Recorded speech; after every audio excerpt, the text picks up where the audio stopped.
Hello, hello, hello. Welcome once again to Let's Talk Marriage. This is Pastor Larry coming to you this Wednesday afternoon with Let's Talk Marriage. All right. Hope everyone is doing well. If you woke up this morning, you are doing well. All right, we're going to get right on into our subject on today. Our subject on today is why did I get married? What a question. Why did I get married? I ran across an article by Melissa Maynard's. Love to Know is the title of the article. And she listed several different things several different reasons why people get married.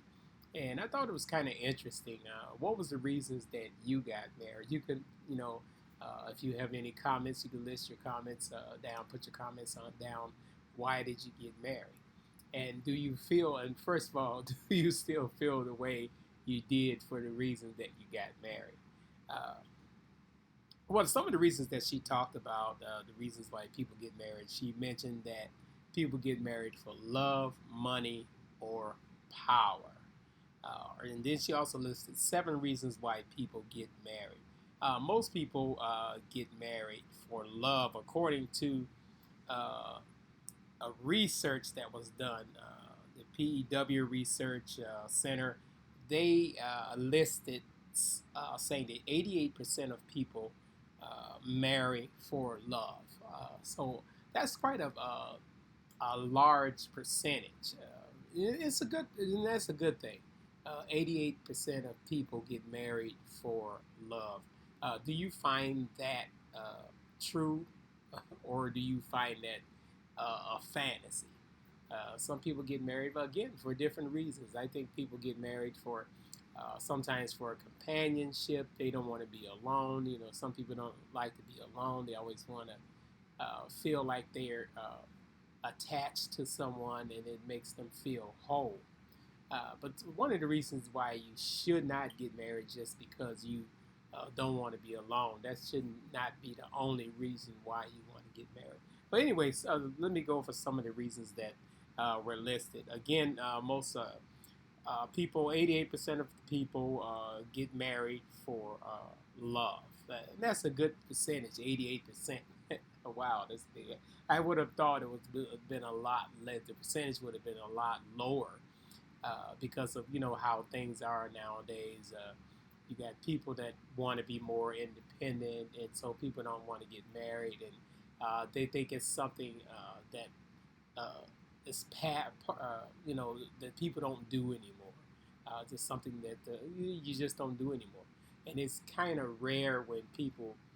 It seems kind of rare when because people want to get married, and my last session that we talked about, I was talking to the fellows about don't be afraid to get married, because there's reasons why you get married, reasons why you want to get married. The second reason was, let me look at it here. Second reasons was some people get married for financial benefits. Just because the person has money does not mean that they are right for you or they are the right ones. But some people get married for financial reasons, sometimes it seems to be people that come from money. They marry people with money, or people that have never had money before, or they grew up on just regular incomes and paycheck to paycheck incomes. They might marry someone for financial reasons. But what was the reason why you got married? I can tell you the reason why I got married. The reason why I got married is because I'm part of that 88%. I got married for love, and I'm still in love. See, some people get married for love, but then they there's a thing where, oh, I fell out of love. I don't understand that. I can understand you growing apart, but when you love someone, you always love them. Here's number 3. Now, number 2 was for financial. Some marry for health insurance. Like older couples might marry to get the other one's health insurance, have health insurance because health insurance is so expensive. Uh, and you know what? This is number three. People marry for health insurance. It didn't give a percentage of uh, for the number of people that get married for health reasons, but that was one of the reasons people get married for health insurance, which is kind of understandable because of the health insurance the way it is today. Number four, which was 41% of couples married to have children. That is very low. I was kind of surprised to see that. 41% of couples married to have children. Just think about it. When you first got married, for those of you that have been married for a long time, your first child, was it, ask the question, were they planned? Was it a planned parenthood or was it a surprise? Most of the times, very seldom you'll see couples that, they plan to have a kid at a certain time. They usually come when it's unexpected. Sometimes when you're least expecting, you'll become parents. And not that that's a bad thing, but I've never met anyone that really, or I've met very few people that plan, to have children at a certain time. Oh, after 2 years we're going to have kids. It's usually always a surprise, but they said 41% of couples married to have children, which is, kind of it's less than 50%, which is kind of understandable. Uh, and children is it may be a lifelong motivator for people that want to have children. But nowadays, it seems like people don't want to have children, and then there's some people that want to have children and can't have children. It's kind of a up in the air question. So most people, when their first, especially their first child, it's usually always a surprise. It was sometimes it may be, if you know someone that planned for their first child, list it down. If you planned for your first child, jot it down. Yeah, we planned for it, and we plan to have a girl, have a boy. Because sometimes people might plan to have a boy, and then it'll be a girl, or they plan to have a girl, and then it'll be a boy. But the statistics are saying 41% of people married to have children. But that's supposedly should be one of the main reasons to get married, is to eventually have a family. You don't necessarily have one right away, but eventually to have a family and to raise children, and have that American or that dream to have a family of your own. Especially if you came from a family. If you came from a family, generally, if you came from a family with a lot of siblings, you're used to having a lot of children in the house. That might be good for you. You might not want to have as many children as your parents did, because years ago people would have 5, 6, and 7 children. Nowadays it's kind of rare, but it does happen. There's some couples that have 4, 5, and 6 children. And with today's economy, that's kind of expensive. But it is a joy to be a parent, I can tell you that. Here's another one, number 5. Number 5 says 23% of people marry for legal reasons. They can invoke hospital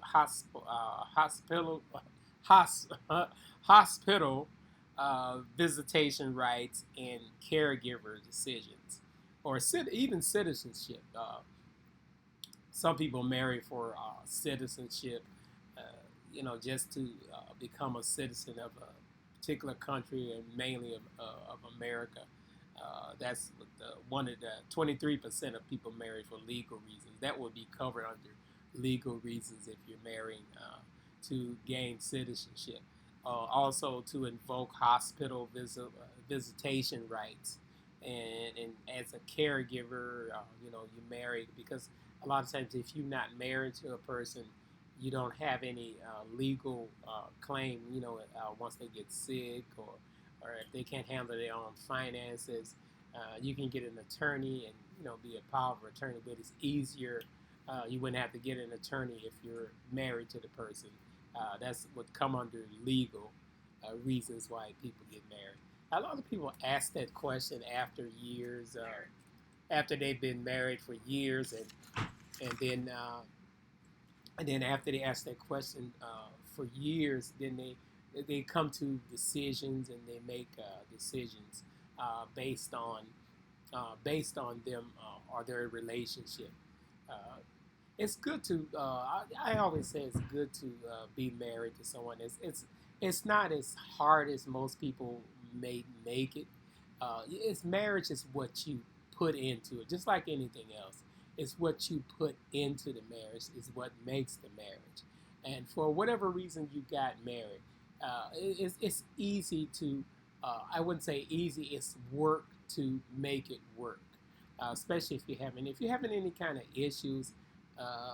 It's good to seek counseling, marriage counseling. And I always promote marriage counseling and family counseling because when you go through trauma or if you've experienced a bad breakup or a bad divorce, or you went through a bad divorce, or even if you went through something where you lost a spouse, it's hard to get back into that realm of being married and falling in love and finding that right person. So the reason to get married is always should be a positive reason why you got married. It shouldn't be a negative reason because somebody made you get married. And sometimes the one, the wife or the future wife might get pregnant before you got married. It's nothing where you should feel ashamed. Just do the right thing. That's all it's boiled down to it. Never make the other person feel bad about anything. And I've mentioned before about ultimatums. Don't give a person ultimatums. If you give them an ultimatum to marry you, then what is that saying? That's not saying a lot about why you got married. So the reasons why you got married should be the Bible said, "He that finds a wife finds a good thing." If you find a good thing, go ahead and go for it. And that should be your main reasons for getting married. I found the right one. And you will know when you find the right one. When you find the right one, you will know it. I'm telling you, you will know it. This was number 6. It says about 30% of couples marry for religious reasons. 30. Listen at this. 30% of people marry or couples marry for religious reasons. And I think that figure might be, or that percentage might be low because, let's face it, nowadays, how many couples actually even attend church nowadays?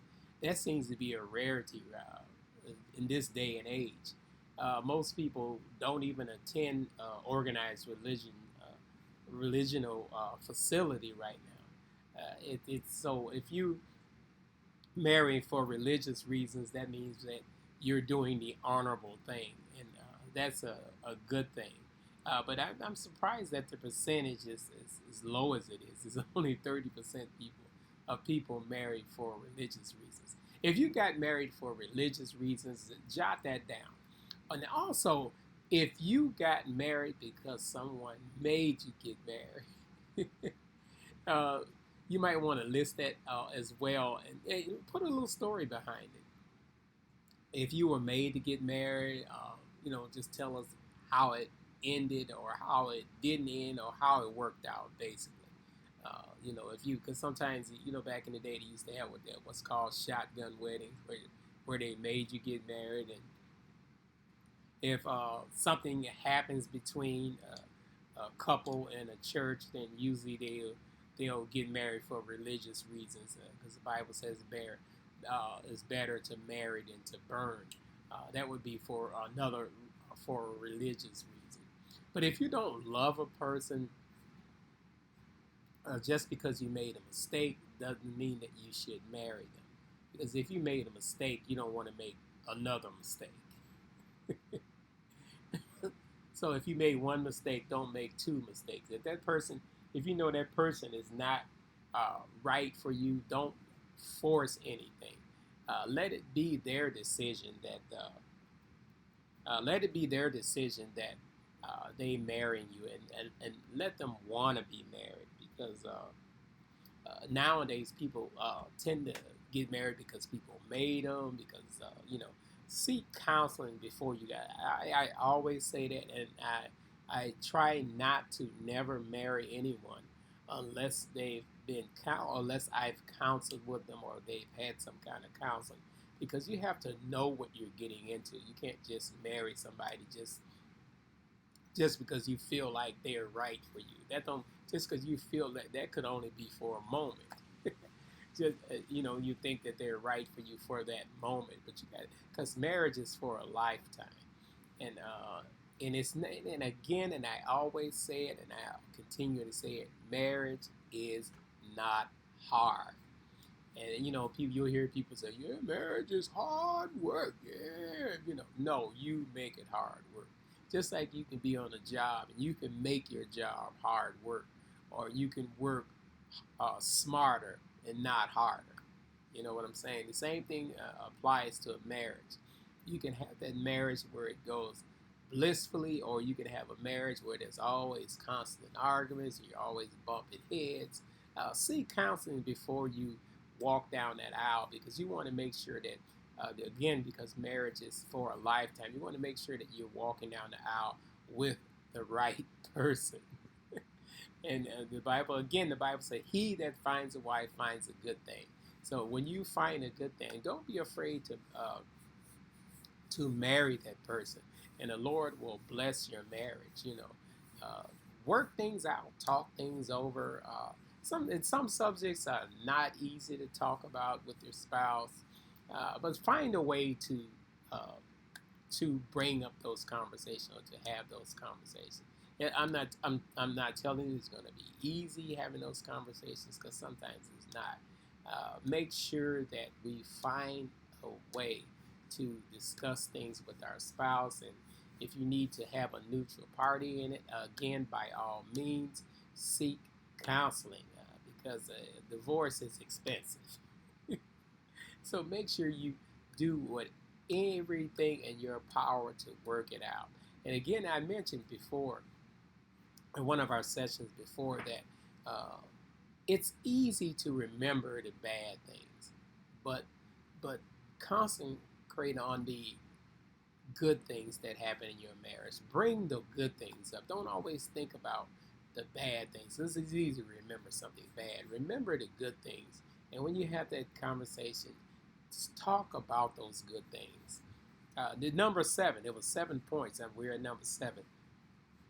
Number 7 says, some marry because of social expectations. They feel pressure from peers or parents. Yeah, some people marry for social expectations. Some people expect you to marry. Some other people. If you're not in love with that person, you can't change a person. So don't marry a person you knew they were kind of a person that likes to experiment with different people, and you marry them and thinking you're going to change them, or you have a child with them thinking it's going to change them. I've never seen a child settle any man down, and I've never seen a child mend a broken marriage. So that's the last thing you want to do, is bring a child into a marriage where you're not getting along, you're not communicating. You don't want to bring a child into that marriage, because that's going to complicate it even more. You want to make sure that you are on the same page as husband and wife. It's not hard. It is not hard. We make things hard. All you have to do is just talk things out. Uh, what's uh, what's hard is sometimes the subjects that we have to talk about. But find a way to talk about them. Get some counseling, and then that way once you get counseling, you can work things out and you can work through some things. List the reasons why you got married. If you got married because you fell in love with your husband, you got married because you guys knew each other for a long time, and sometimes that's a good thing and sometimes that's a bad thing. If you've known each other for a long time, if you were always friends and you decided to take that next step and get married, uh, if you got married because God put you together, because the Bible said, "He that finds a wife finds a good thing." You can ask the Lord to send you someone, or you can ask the Lord to send you a wife, but He leaves that up to us. That's why a lot of times we make a mess.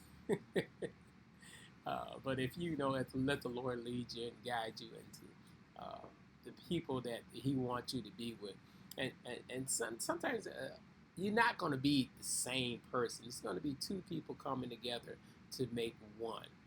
I read somewhere a saying that someone said, two imperfect people coming together to make a perfect marriage, or not a perfect marriage, but working toward a perfect marriage. Uh, Things have to be worked out among each other, and don't let your children see you arguing. Especially if you have small children, because guess what? They're gonna think that that's what you do when you get married. You told me no. You don't want to go that way. You want to make sure that you agree to disagree. You know what I mean. You don't always have to be right. And the other person don't always have to be wrong. If another person you think is, if your spouse is right, uh, let them be right. It's okay to be wrong sometimes. Just like a lot of times, if we're going somewhere, I usually have my wife as the navigator. Because when my wife is in the car, I get distracted because she's so lovely. Especially if she's all fixed up, I get distracted. So I'd be like, which way am I supposed to turn? So make sure that we are working together, and ask yourself, why did I get married? And if it was a good reason why you got married, lean on those good reasons. Make sure we are talking things out and discussing things. And if you can't discuss things with your spouse, figure out a way to talk about it with them. Because sometimes, like again, some subjects are not easy to talk about. But make sure we are finding a way to talk about them. Make sure we're discussing things about it. Okay, I'm going to be signing off. This is Pastor Larry. We're going to be signing off. And our subject today was, why did I get married? Ask yourself that. Jot down the reasons and let me know. And I'll get back. And if I get enough reasons, I'm going to go over the reasons on our next session as to why people got married. So all of you that are tuning in, and make sure you write down the reasons why you got married. And if you're not married and desire to be married, put down the reasons why you desire to be married. If you think you're a good catch, there's nothing wrong saying that. Just put it down, and then I'll go over the discussion. I'll discuss each and every one of your comments. And if you've been married a long time, tell how you got to that point. I would like to know, because that would be a very interesting subject of how you got to that point where you've been married for a long time. Now we're going to be signing up. Keep our family in prayer. We're going to be traveling, going on vacation, and we'll see you when we get back. This is Pastor Larry signing off with Let's Talk Marriage. Let's talk about it. Until we meet again. Hope you're having a great summer. Until we meet again. This is Pastor Larry going to be signing off with Let's Talk Marriage.